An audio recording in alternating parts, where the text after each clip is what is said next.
Camaradas, vossa conferência é importante porque o conteúdo das discussões demonstra que a construção de uma nova cultura socialista está sendo levada a cabo sob várias perspectivas simultaneamente. Somente ontem tive a oportunidade de conhecer as teses apresentadas em vossa conferência e ainda não tive tempo de analisá-las a fundo. Mas o que salta aos olhos desde a primeira leitura, ainda que não esteja diretamente envolvido no processo, embora ninguém tenha o direito de permanecer à margem deste, é que vosso trabalho adquiriu uma extraordinária profundidade e concretude.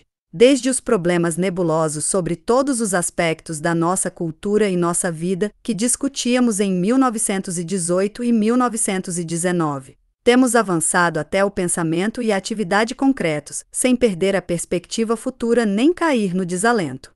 E isto significa um grande avanço, que se expressa amplamente nas teses sobre a proteção às mães e às crianças. Camaradas, o que mais me chamou a atenção, e suponho que o mesmo deve suceder-se com todo leitor das teses, foi a taxa de mortalidade infantil incluída no trabalho da camarada Lebedeva. Assombrou-me. Provavelmente vocês já discutiram a questão muito mais concretamente, mas ainda que correndo o risco de ser repetitivo, vou abordar expressamente este ponto. A taxa compara a mortalidade infantil até um ano de idade de 1913 a 1923. São corretos estes dados? Esta é a primeira questão que proponho a mim e a vocês. De todo modo, isto poderá ser verificado. Creio que a taxa deve ser separada das teses e publicada em toda a imprensa soviética e partidária, como elemento muito valioso de nosso inventário cultural socialista. Segundo esta taxa, em 1913 a porcentagem de mortalidade infantil até um ano na província de Vladimir era de 29%. Agora desceu para 17,5%. Na província de Moscou era de quase 28%, agora desceu a 14%. E em 1913 a Rússia era consideravelmente mais rica do que agora. Nós estamos nos aproximando do nível produtivo de 1913, mas não de acumulação, faltará muito tempo até que alcancemos este nível. Todo o país deve conhecer estas estatísticas e elas devem ser constatadas publicamente. É surpreendente que a taxa de mortalidade caia tanto com o desenvolvimento tão baixo das forças produtivas e de acumulação no país. Se é assim, então temos diante de nós a realização mais importante da nossa nova cultura e do nosso esforço como organização. Se é assim, isto tem que ser tornado público não somente em nosso país, mas em todo o mundo. É muito gratificante ter tido êxito na superação das condições do pré-guerra, mas elas não podem ser nosso parâmetro. Devemos buscar outro. Por enquanto, no mundo civilizado capitalista, qual é o nível de mortalidade infantil na Alemanha, França, Inglaterra, América? No que diz respeito ao trabalho industrial e agrícola, observamos o mesmo processo. Até ontem, trabalhamos com os olhos postos no nível do pré-guerra. Dizemos, nossa indústria no passado chegava a 75% do nível pré-guerra. Este ano, partindo de 1º de outubro, chegará, digamos, a 95%. E se as coisas forem bem, a 100%. Já não temos que enfrentar as pressões econômicas, militares e culturais que se abatem sobre nós vindas do exterior. Os inimigos capitalistas são mais cultos e mais poderosos que nós, sua indústria é superior à nossa, e é possível que, apesar da estrutura capitalista que prevalece entre eles, a mortalidade infantil em alguns de seus países seja menor do que a nossa atual. Portanto, me parece que esta estatística deve passar a ser um limite superado e um ponto de partida para vosso trabalho. Ao verificá-la e levá-la ao conhecimento público, diremos, de agora em diante, não faremos mais comparações com nosso nível anterior à guerra, mas sim com os países de mais baixo nível cultural. O destino da mãe e do filho, esquematicamente falando, ou seja, tomando os aspectos mais básicos, depende, em primeiro lugar, do desenvolvimento das forças produtivas e, em segundo lugar, da distribuição da riqueza entre os membros da sociedade, quer dizer, da estrutura social. Um Estado pode ser capitalista, socialmente estar numa etapa inferior do que um Estado socialista e, ainda assim, ser mais rico que este. Esta é precisamente a situação que a história nos apresenta atualmente. Os principais países capitalistas são incomparavelmente mais ricos que nós, mas seu sistema de distribuição e de consumo pertence a uma etapa histórica prévia. Nossa estrutura social, pelas possibilidades que encerra, deve aspirar a alcançar critérios, padrões e objetivos incomparavelmente superiores aos do capitalismo. Mas como o capitalismo é ainda incomparavelmente mais rico que nós, nossa tarefa imediata deve ser alcançá-lo, para logo deixá-lo para trás. Isto significa que, depois de haver superado um limite, o do nível pré-guerra, devemos nos impor uma segunda tarefa: igualar o mais rápido possível as melhores realizações dos países capitalistas mais avançados, nos quais a atenção às mulheres e filhos dos trabalhadores está determinada pelo que favorece a classe burguesa. Vocês poderiam se perguntar qual sentido tem o trabalho da vossa organização se a situação da mãe e do filho depende em primeira instância do desenvolvimento das forças produtivas do país e somente em segundo lugar da estrutura social, do modo de distribuição e consumo das riquezas. Qualquer estrutura social, inclusive a socialista, pode ver-se confrontada com a situação de contar com os meios materiais necessários para obter um determinado avanço, mas ainda assim não poder realizá-lo. As tradições servis, a estupidez conservadora, a falta de iniciativa para destruir velhas formas de vida, também se encontram na estrutura socialista como remanescentes do passado. E a tarefa do nosso partido e das organizações sociais que ele dirige, tais como a vossa, é extirpar os costumes e a psicologia do passado, e evitar que as condições de vida mantenham-se num nível inferior ao permitido pelas possibilidades socioeconômicas. À parte a tecnologia, o grande problema consiste na pressão do Ocidente. Participamos do mercado europeu, compramos e vendemos. Como comerciantes, nós, quer dizer, o Estado, queremos vender caro e comprar barato. Para vender bem é preciso produzir barato, quer dizer, necessita-se de um alto nível tecnológico e de organização da produção.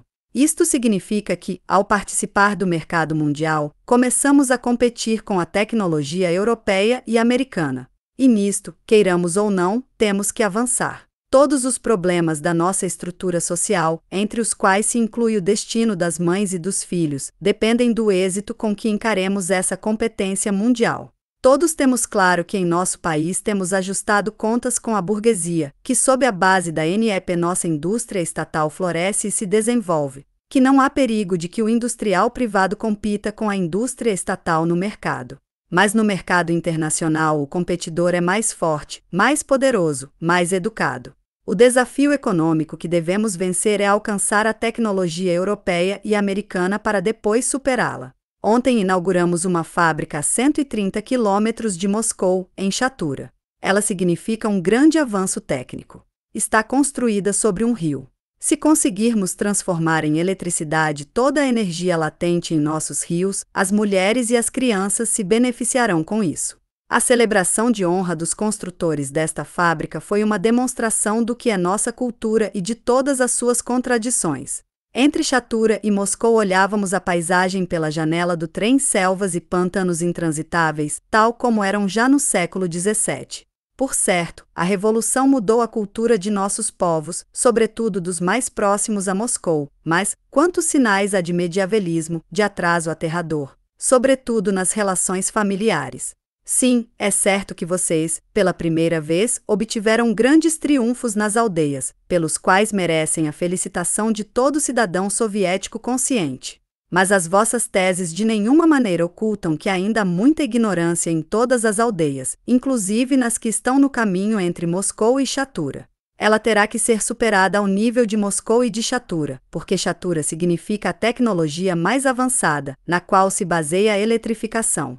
Aqui podemos recordar uma vez mais as palavras de Lenin de que socialismo quer dizer poder soviético mais eletrificação. Impulsionar as mudanças nos costumes para que acompanhem aos avanços tecnológicos é uma das vossas tarefas mais importantes, pois a vida cotidiana é terrivelmente conservadora, incomparavelmente mais conservadora do que a técnica. O camponês e a camponesa, o operário e a operária não contam com exemplos atraentes do novo, nem sentem a necessidade de segui-los. No que concerne à tecnologia, a América nos disse: construam Chatura ou nós comeremos vosso socialismo, sem deixar nem os ossos. Mas a vida cotidiana não acusa estes golpes diretamente, portanto, ali a iniciativa do trabalho social faz-se especialmente necessária. Já mencionei que, pela leitura das teses, compreendi o quão profundamente vocês têm penetrado no campo. E a FEDER, em seu trabalho, assinala não somente a grande necessidade nas aldeias de centros de cuidado infantil, mas também até que ponto o campesinato está consciente de sua necessidade. Mas não faz muito, em 1918 e 1919, havia uma grande desconfiança nestes centros, inclusive nas cidades. Constitui uma grande vitória que a nova ordem social já tenha chegado à família camponesa através desta via, pois a família camponesa também se reconstruirá gradualmente. Como era a nossa velha cultura no que diz respeito à família e à vida cotidiana? No cume estava a nobreza, que estampou o selo da mediocridade, baseando-se na ignorância e no obscurantismo sobre toda a vida social. Nosso proletariado, que surgiu do campesinato, alcançou facilmente o europeu, em 30 ou 50 anos, no terreno da luta de classes e da política revolucionária. Mas ainda persistem, também no proletariado, resquícios do velho, sobretudo em suas concepções morais sobre a família e a vida cotidiana. E o mesmo ocorre com os intelectuais de origem pequeno-burguesa. Não se trata de empreender a tarefa utópica de transformar a velha família com argumentos de tipo jurídico. Mas, dentro das possibilidades materiais atuais, das condições de desenvolvimento social já garantidas, deve-se atuar também nos aspectos legais, como para orientar a família até o futuro. No momento não vou me referir à lei sobre o matrimônio, que está em discussão e sobre a qual me reservo o direito de opinar. Mas imagino que vossa organização também participará na luta por obter uma correta lei matrimonial. Gostaria de mencionar apenas um argumento que me chocou. É sinteticamente o seguinte: como se pode garantir à mãe solteira os mesmos direitos de receber ajuda do pai que tem a mãe casada? Alguns dizem que isto poderia estimular um tipo de relação que não prosperaria se a lei não outorgasse esse direito à mãe solteira. Camaradas, isto é tão monstruoso que chego a me perguntar: estamos realmente em uma sociedade que marcha até o socialismo, como em Moscou e Chatura, ou em algum lugar da selva que separa Moscou de Chatura? Essa atitude sobre a mulher não somente não é comunista, como é reacionária no pior sentido da palavra. Como podemos pensar em nosso país que não se deve respeitar qualquer direito da mulher, que é quem suporta as consequências de toda união conjugal, por transitória que esta seja? Não creio que seja necessário demonstrar a monstruosidade que implica este modo de propor a questão. É um sintoma de que ainda temos arraigadas muitos costumes, concepções e prejuízos que é necessário extirpar. A luta por melhorar a condição das mães e das crianças neste momento é a mesma que a luta contra o alcoolismo. Desgraçadamente, não encontrei nenhum trabalho sobre o alcoolismo entre vossas teses. Como cheguei muito tarde, não posso pedir que o ponto seja incluído no temário desta reunião, mas solicitarei que esteja no próximo congresso e, sobretudo, que esteja na pauta do vosso trabalho habitual.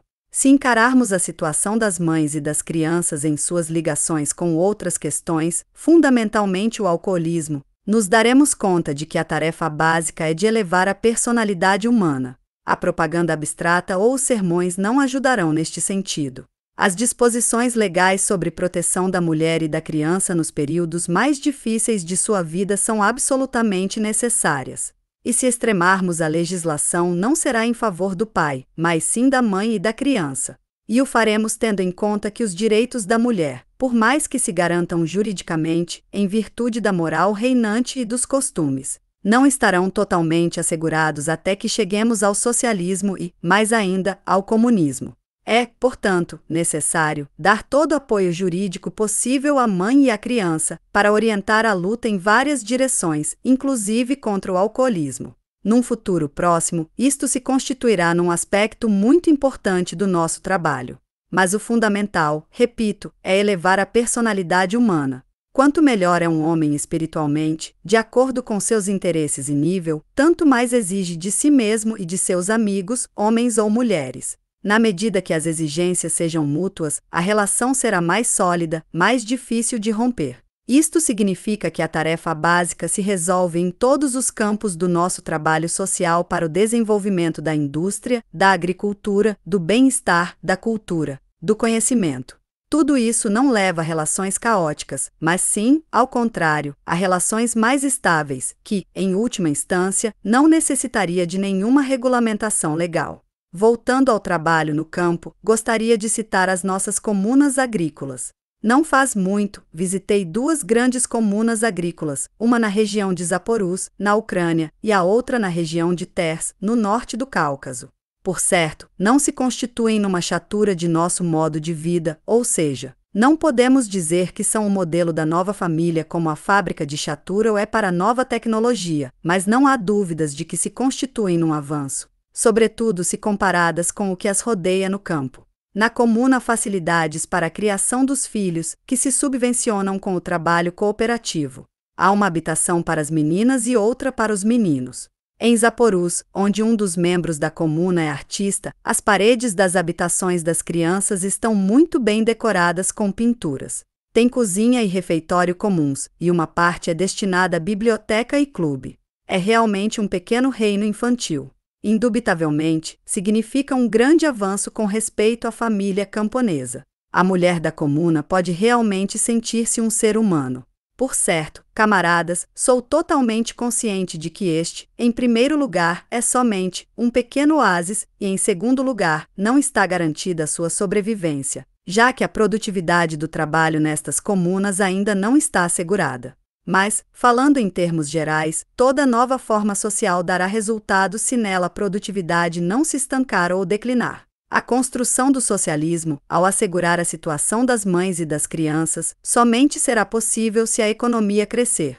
Se continuarmos na pobreza, o único destino que nos aguarda é o retorno à barbárie medieval. Mas as comunidades agrícolas são uma demonstração palpável das novas possibilidades abertas, especialmente valiosas na atualidade, em que o desenvolvimento da produção de mercadorias no campo está dando lugar ao surgimento de algumas formas de estratificação capitalista, entre os setores marginalizados dos kulaks e os camponeses pobres. Por isso, para nós são tão importantes todas as soluções coletivas dos problemas econômicos, domésticos, culturais e familiares. O fato de que o campo, como se assinala nas teses, apoie cada vez em maior medida o estabelecimento de centros de educação infantil, que até agora não existiam, e que este apoio tenha começado pelas famílias camponesas pobres e se tenha estendido até os setores médios, é de uma importância colossal. Mas ao mesmo tempo devemos fazer de cada aldeia uma pequena achatura da produção e da vida familiar e doméstica, quer dizer, comunas agrícolas. Creio que vocês devem prestar especial atenção a elas, desde o ponto de vista de sua estrutura social e doméstica e da situação das mães e das crianças nelas. Interessou-me muito a atitude do campesinato na comuna. É um faro comunista. Faro é uma palavra que mostra o caminho. E devemos proclamar que este faro brilha numa região habitada fundamentalmente por cossacos e seitas religiosas, batistas, etc., que são elementos bastante conservadores, mas que não demonstram hostilidade diante das comunas.